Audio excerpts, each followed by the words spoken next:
মই আজি নামটোৱে কৈ দিছো, লুইন যেতিয়া ফোন কৰিছিলে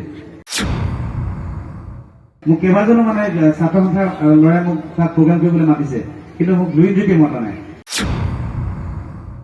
ইমান নিকৃষ্ট মানৰ মানুহ বুলি মই তেওঁক আচলতে ভবা নাছিলো। মই আজি নামটোৱে কৈ দিছো, লুইন যেতিয়া ফোন কৰিছিলে যে বিপিন কাই আপুনি আমাক গছত তুলি গুৰি কাটি দিলে। পিছে মই কৈছো কেনেকে ভাই?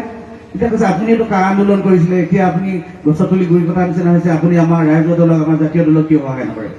মই তেতিয়া তেওঁক কৈছিলো, ভাই চোৱা, মই জাতিৰ অস্তিত্ব সংগ্ৰাম কৰিছিলো, মই কা সদায় বিৰোধী, বাংলাদেশে অহাটো মই সদায় বিৰোধিতা কৰিয়ে যাম, মই সেইটো মানি নলওঁ মই কেতিয়াও ব্যক্তিগতভাৱে। কিন্তু পিছত মই দেখি গম পালো এই কথাটো একেবাৰে মিছা কথা আছিলে। বিমল বৰাইতো কৈয়ে দিলে মোক, ডাইৰেক্ট কৈছে, বিমল ককাইদেৱে মোক ক'লে এদিন যে টিংখাং সমষ্টিত যদি কেতিয়াবা এজনো বিদেশী আহে বিপিন, তেতিয়া মোক ক'বা তুমি।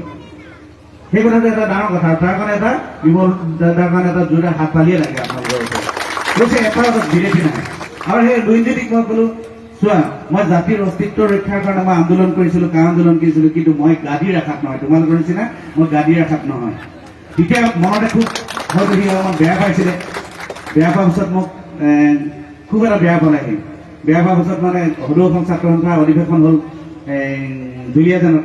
তেতিয়া মোক কেইবাজনো মানে ছাত্ৰ সন্থাৰ ল'ৰাই মোক তাত প্ৰগ্ৰাম কৰিবলৈ মাতিছে, কিন্তু মোক লুইনজ্যোতিয়ে মতা নাই। পাছত গম পালে এজন ছাত্ৰ সন্থাই ল'ৰাই মোলৈ ফোন কৰিলে, বিপিন কাই আপোনাক আমি বহুত শ্ৰদ্ধা কৰোঁ, ভাল পাওঁ, কিন্তু লুইনজ্যোতিয়ে কৈছে যে বিপিন ছাৰক কেতিয়াও আমাৰ ইয়াত প্ৰগ্ৰাম কৰিবলৈ নামাতিব, সি বুলি বিজেপিত জইন কৰিলে। ইমান নিকৃষ্ট মানৰ মানুহ বুলি মই তেওঁক আচলতে ভবা নাছিলো। এই কথাটোৰ কাৰণে মই নিকৃষ্ট মানদণ্ডৰ মানুহ বুলি মই কৈছিলো। কিন্তু ৰাইজ, মই প্ৰথমতে এটা স্পষ্টীকৰণ দি ল'ব বিচাৰিছো, মোৰ জীৱনৰ মই ঘাট প্ৰতিঘাতৰ মাজতে মই ডাঙৰ হৈছো আৰু ৰাইজৰ পৰা বহুত মৰম পাইছো। মই কোনো ৰাজনৈতিক দলত নাথাকিলেও নহয়, আৰু আপোনালোকক মই সেইকাৰণে ক'ব কৈছো, জীৱনৰ মোৰ শেষ দিনটোৰ তেজ থকালৈকে মই কোনো ৰাজনৈতিক দলত মই কেতিয়াও জইন নকৰো।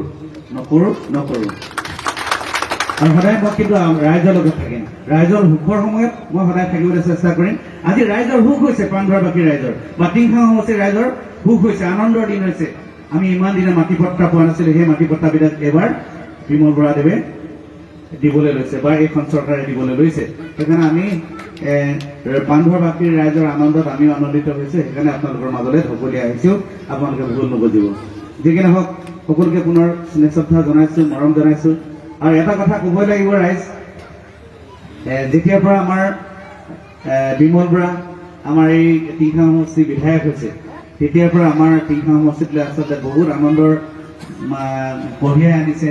আমি বিশেষকৈ বাট পথ আৰু স্কুলবিলাক চালে মানে আমি গম পাব টিংখাং। আজি দুজন মানুহ মাহমৰা সমষ্টিৰ মানুহ মোৰ লগত বহি আহিছে। তেওঁলোকে কৈছে, তেওঁলোকে ছাৰ্ভে কাম কৰে, এই অইলত ছাৰ্ভে নে কি বুলি কয়, কৈছে আমি বিভিন্ন সমষ্টিত কৰি